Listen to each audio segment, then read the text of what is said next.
Assembly media point వద్ద YSRCP MLC Ummareddy Venkateswarlu మాట్లాడుతున్నారు. Live లో చూద్దాం. ఉభయ సభలను ఉద్దేశించి ఈ రాష్ట్ర ప్రగతి, ఈ రాష్ట్ర ఎజెండాను గురించి ప్రసంగించారు. వారి ప్రసంగానికి ధన్యవాదాలే. కానీ ప్రసంగంలో పూర్తి పాఠం చూస్తే ప్రసంగం అర్ధసత్యాలు, అసత్యాలు అరచేతిలో వైకుంఠంతో చూపెట్టారు తప్ప వాస్తవాలు మాత్రం దీనిలో ప్రతిబింబించాల. వాస్తవ విరుద్ధమైనటువంటి ఆయన ప్రసంగం చేశారు.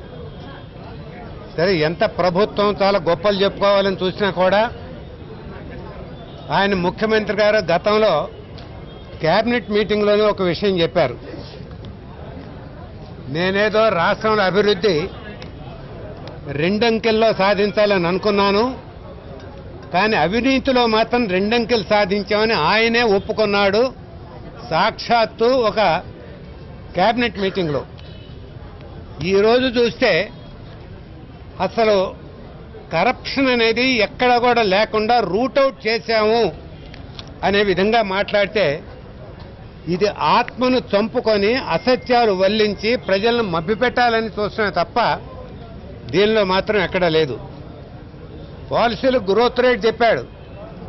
ఈరోజు రాబోయే సంవత్సరంలో గ్రోత్ రేట్ 10.5% ఉంటుందని, ఏ బ్యాక్గ్రౌండ్లో జాతీయ జీడిపి గ్రోత్ రేటు 7.13% ఉంటే ఇక్కడ గ్రోత్ రేటు 10.5% నేను సాధిస్తానని ఆయన దీనిలో చెప్పాడు. ఇప్పటికే సాధించినటువంటి గ్రోత్ రేటు కూడా దాదాపు 11% సాధించామని చెప్తా ఉంటే అది ఎంతవరకు వాస్తవం, ఎంతవరకు ప్రజలు నమ్ముతారు? ఒక పక్కనేమో జీతాలు ఇవ్వటానికి కూడా డబ్బులు లేకుండా ఇబ్బందులు పడుతున్నామని చెబుతూ, ఒక ప్రక్కనేమో దేశంలో ఎక్కడ లేని విధంగా, ఇతర రాష్ట్రాల్లో ఎక్కడ లేని విధంగా, జాతీయ స్థాయిలో లేని విధంగా ఇక్కడ మేము జీడిపి గ్రోత్ రేట్ సాధించాము, ఇంకా అంతకంటే ఎక్కువ సాధించబోతున్నామని చెప్పడం అనేది కేవలం ప్రజలను మభ్యపెట్టడానికి తప్ప రెండోది కాదు. వ్యవసాయ రంగంలో చూస్తే ఆయన ఎక్కడ ఎంత తగ్గిందనే మాట మాత్రం దీనిలో చేపట్ల. దీనిలో ఫాల్ ఇన్ అగ్రికల్చర్ ప్రొడక్షన్ మాత్రం చూపెట్టడంలా. అగ్రికల్చర్ ఏరియా తగ్గింది, వాళ్ళు మొత్తం ఆదాయం తగ్గింది, దిగుబడులు తగ్గినాయి, నిత్యావసరాల వస్తువుల రేట్లు పెరిగినాయి. ఇన్నుంటే వాటిల్లో మాత్రం ఎక్కడ కూడా వాస్తవాలు చెప్పకుండా ఈరోజు ప్రజలకు మభ్యపెట్టాలని చేస్తున్నాడు. ఇవాళ పక్కా హౌసింగ్ ఆయన చెప్తా అన్నాడు, నిన్నటిదాకా 2.75 లక్షలతో మేము ఇళ్లు కట్టించబోతున్నామంటే మొత్తం గవర్నమెంట్ ఇస్తుందేమో అని అనుకున్నారు. నేను ఇచ్చేది ₹1,00,000, మిగతాది గవర్నమెంట్ దగ్గర లోన్ అరేంజ్ చేస్తామని చెప్పుకొచ్చారు.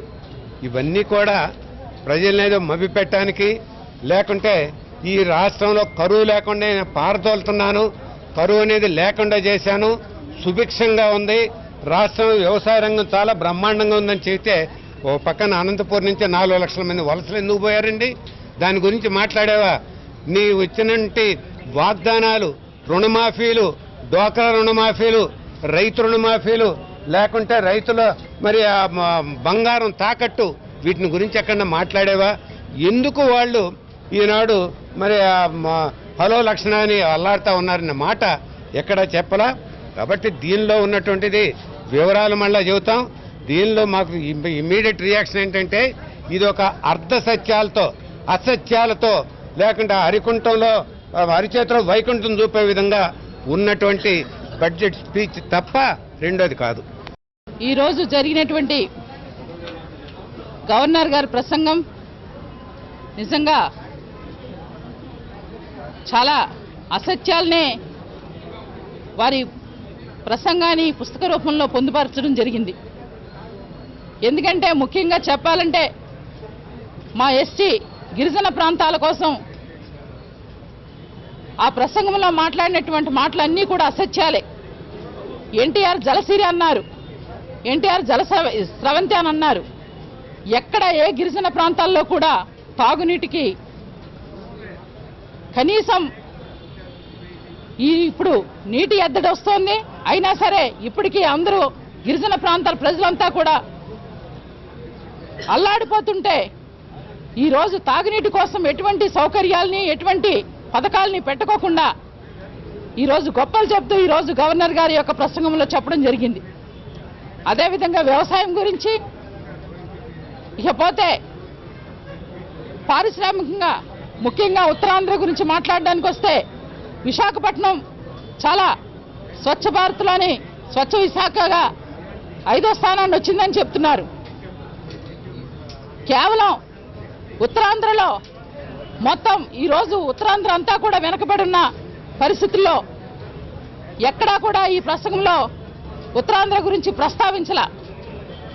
అదేవిధంగా ముఖ్యంగా మా గిరిజన శాఖ మంత్రి రావెల కిషోర్ బాబు గారు, మేము ఎప్పటి నుంచో చెప్తున్నాం, ఒక గిరిజనుడికి మా గిరిజన శాఖ మంత్రికి ఇస్తే మా గిరిజనుల బాధలు తెలుస్తాయి, మా నిధులు ఎలా ఖర్చు పెట్టాలో తెలుస్తుంది.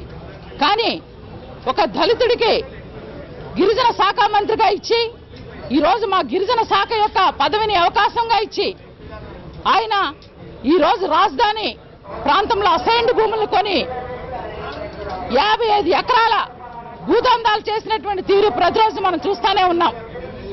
మరి అలాంటి రావెల కిషోర్ బాబు కడుపున ఒక కీచక తనయుడు సుశీలు నిన్న ఫాతిమా బేగం అనే టీచర్ని తప్పతాగి నడి రోడ్డు మీద ఆ అమ్మాయిని ఇబ్బంది పెడితే ఈరోజు ఆ మంత్రి గారి కుమారుడికి ఎటువంటి శిక్ష వేయకపోవడం నిజంగా చాలా బాధాకరం.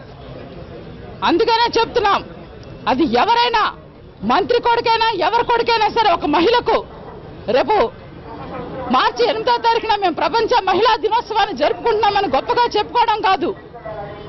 ఏదైతే మహిళలకు జరిగే అన్యాయాల్ని ఖచ్చితంగా వైఎస్ఆర్ కాంగ్రెస్ పార్టీ మేము ఖండిస్తా ఉన్నాం. గిరిజన శాఖ మంత్రిగా ఉన్నటువంటి రావెల కిషోర్ బాబు తనయుడు సుశీల్ కుమార్ని ఖచ్చితంగా తక్షణమే అరెస్ట్ చేయాలని చెప్పి ప్రధానంగా డిమాండ్ చేస్తా ఉన్నాం. అలాగే రావెల కిషోర్ బాబు ఈరోజు మా గిరిజన శాఖ మంత్రిగా ఉంటూ మా గిరిజనులకి ద్రోహిగా ఉంటూ ఈరోజు ఆయన దందాలు చేస్తున్నటువంటి తీరుకు మా గిరిజన ఎమ్మెల్యేలంతా కూడా మా గిరిజనులంతా కూడా ఆయన తక్షణమే గిరిజన శాఖ మంత్రి పదవికి రాజీనామా చేయాలని చెప్పి ప్రధానంగా డిమాండ్ చేస్తా ఉన్నాం.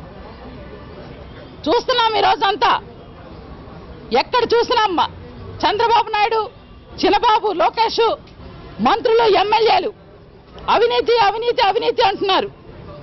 కానీ తనకు తాను మాత్రం నిప్పు నీరు అగ్గి అనుకుంటున్నారు. మరి ఆ నిప్పుకే మేము ప్రశ్నిస్తున్నాం.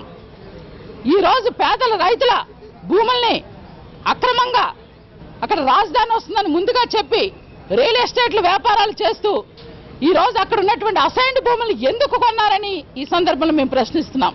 ఖచ్చితంగా ఈ బడ్జెట్ సమావేశాల్లో ఏదైతే చంద్రబాబు నాయుడు ప్రభుత్వం చేపడుతున్నటువంటి ఈ కార్యక్రమాల్ని, అలాగే ప్రజలకు ఇచ్చినటువంటి హామీల్ని నెరవేర్చక, మేనిఫెస్టోలో హామీల్ని నెరవేర్చక ప్రజల్ని మోసం చేస్తుందో వాటి మీద కూడా గట్టిగా వైఎస్ఆర్ కాంగ్రెస్ పార్టీ పోరాటం చేస్తుందని చెప్పి సందర్భంలో తెలియజేస్తున్నాం.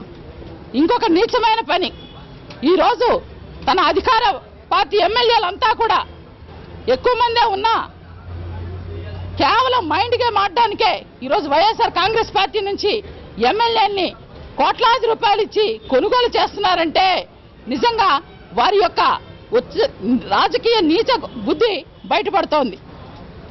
మేము ఖచ్చితంగా చెప్తున్నాం, పొద్దున కూడా ఏదైతే ఈరోజు వైఎస్ఆర్ కాంగ్రెస్ పార్టీ నుంచి టీడీపీలోకి వెళ్ళినటువంటి ఎమ్మెల్యేలు ఉన్నారో ఈరోజు జగన్ గారి యొక్క జెండాని ఎజెండాని పెట్టుకొని వారి యొక్క గుర్తు మీద గెలిచినటువంటి ఎమ్మెల్యేలు వారిని కాదని, వైఎస్ఆర్ కాంగ్రెస్ పార్టీని కాదని వెళ్తున్నప్పుడు మీకు నైతిక విలువలుంటే, దమ్ము ధైర్యం ఉంటే ఖచ్చితంగా మీ పదవులకు రాజీనామా చేసి వెళ్ళి ఉండాల్సింది. కానీ ఈరోజు సిగ్గు లేకుండా మీరు ఆ పార్టీకి వెళ్ళి ఎలా రేపు మనగలుగుతారని చెప్పి మిమ్మల్ని ప్రశ్నిస్తున్నాను. అదేవిధంగా వారిపై అనర్హత వేటు వేయాలని కూడా పొద్దున్న స్పీకర్ గారికి మేము నోటీసులు కూడా ఇవ్వడం జరిగింది. ఇవన్నీ కూడా ఆంధ్ర రాష్ట్ర ప్రజలు చూస్తా ఉన్నారు. చంద్రబాబు నాయుడు గారు మీకు ఏదైతే మీరు అభివృద్ధి అభివృద్ధి అంటున్నారో మీ మాటల్లోనే తెలుస్తుంది. వచ్చే ఎమ్మెల్యేలంతా అభివృద్ధి కోరుకుంటూ వెళ్తున్నామని. అంటే ఈ లెక్కన ప్రతిపక్ష ఎమ్మెల్యేలు ఉన్నటువంటి నియోజకవర్గాల్లో అభివృద్ధి లేనట్టని మీకు మీరే ఒప్పుకున్నట్టు. అదేవిధంగా ప్రతిపక్ష ఎమ్మెల్యేలున్న నియోజకవర్గాల్లో ఎమ్మెల్యేలకు నిధులు ఇవ్వకుండా ఇన్ఛార్జీలు పెట్టి నీచ నికృష్టమైన దోపిడీని మీరు పెంచి పోషిస్తున్నారు. వీటన్నిటికీ ప్రజలు బుద్ధి చెప్తారని ఈ బడ్జెట్ సమావేశంలో ఖచ్చితంగా వైఎస్ఆర్ కాంగ్రెస్ పార్టీ గట్టిగా నిలబడి ప్రజల పక్షాన పోరాటం చేస్తుందని గట్టిగా తెలియజేస్తున్నాం.